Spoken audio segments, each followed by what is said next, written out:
Here we have the microwave, and that one's pretty self-explanatory. There's a service light.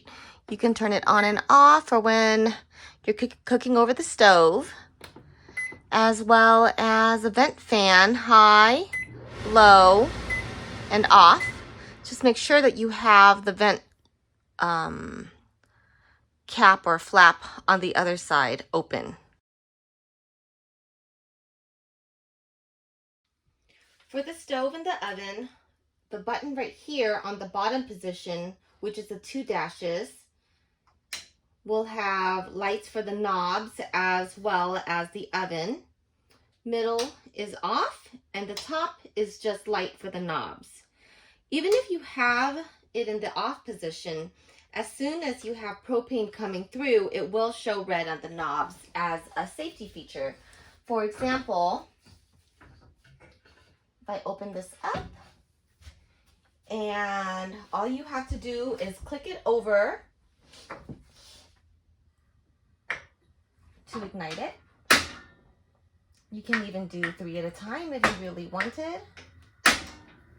And all 3 will be on, and it'll automatically be red. There's the safety feature, and off.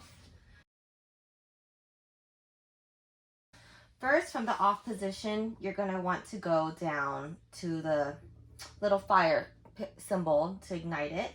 Hold it down for about 10 seconds to let the propane flow through.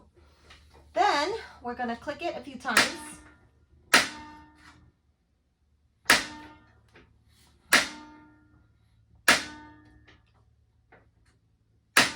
There we go.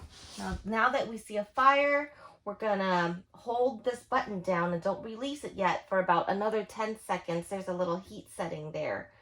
After 10 seconds, we can actually turn it to the temperature that we'd like.